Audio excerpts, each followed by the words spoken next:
Hey guys, we're going to talk about bubble diagrams and how to convert that to a block diagram because that's what I'll need you to have for class tomorrow. You should already have your block diagram made when class starts because we're going to color code some things on it and then turn it in from there. So here is my bubble diagram number 3 from whatever night that was. So you need to take your favorite bubble diagram. Ideally, it would be number 3 or a higher up number than that even, because usually the more times you make something and the more you like it. So we've got this bubble diagram, and let me move the camera to where we can see block diagram 2.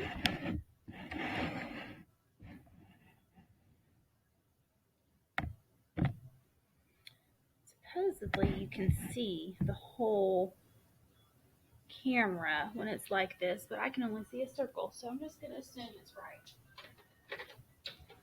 Okay, so if that is my bubble diagram, to convert it to a block diagram, you're just going to make it into basically squares and rectangles, but you're going to include hallways in it, and that's the difference here. To make hallways, I kind of just put some like orange lines in my bubble diagram here to like remind me that there's going to be a hallway in that area. You can just draw on whatever paper you want. However, it might be easier if you drew on graph paper because it kind of has like squares and rectangles laid out for you already. If you're one of my OCD people, that's probably better for you. I don't have graph paper on my board. So let's see. If this is my bubble diagram, I just like to start in the middle and then work outwards. So that's what I'm going to do. You don't have to do that. You can work from left to right, right to left, top to bottom, whatever. But I'm going to start with like a foyer in here. I don't want it to have a wall on it. And then I know I'm going to have like this big living room situation. Sorry, I'm not visible. Living room situation. And then I know I wanted an office off of my foyer. Doesn't need to be too big. And I wanted a little half bath off of that.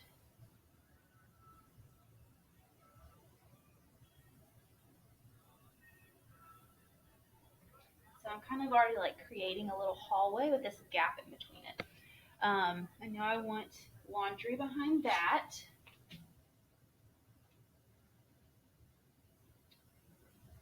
And I'm going to make it come out like that.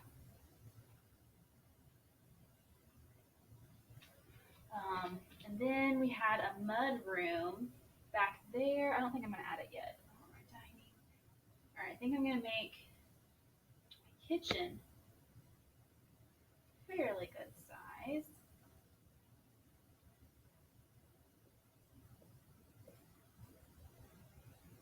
I'm actually going to close it in. I'm going to close these in too. You'll see why later. It's easier to just do blocks at first, I guess. So that means that this will be a mud room. Remember, that's where you would like come in through the garage and take off your muddy shoes and stuff. And then I want my dining room to be over here in this area.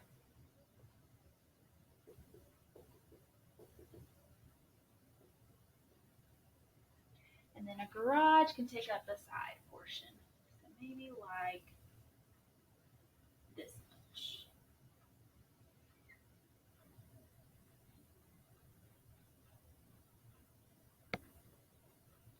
So there's part of our house in the block diagram for. You can see how that's like a direct translation from there to here.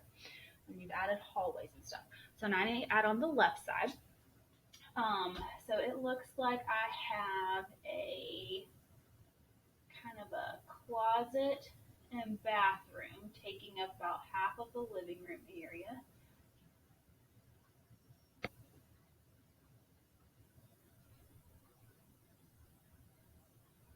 master, we learned today that WIC is walk-in closet from our floor plan we looked at in class. And then I need to start with my bedrooms.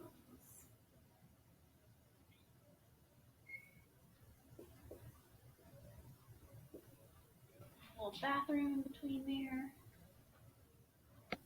Oh, it needs to be bigger than that. What I'm thinking. I hate a small bathroom.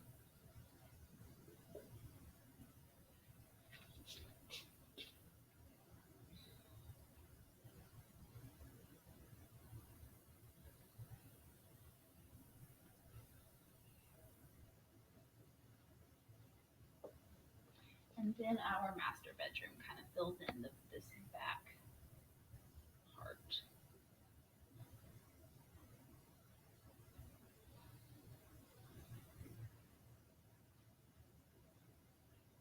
That's not necessary.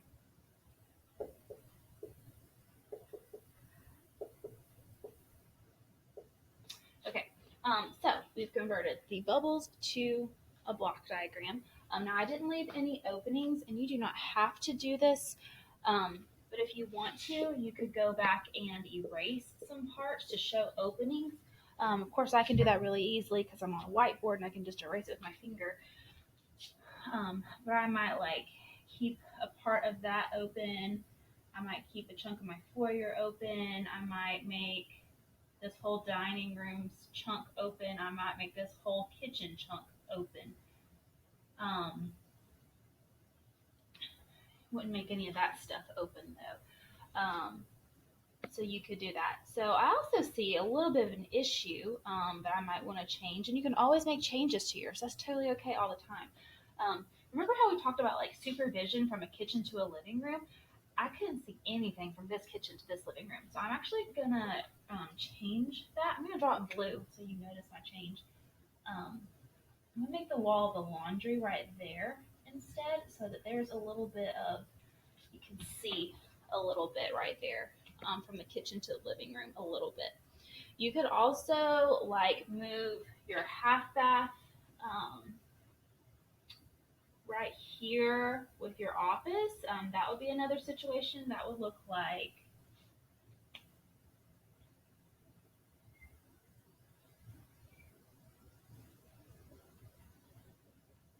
that if you wanted to. If you're into like a coat closet thing, if you want to add that in, you can put like coat closet, CC for coat closet, or however you wanted to do it to open it up. I don't know that I love that. I kind of like that there was like a hallway that shot through the whole house before. That makes it feel really spacious in a way.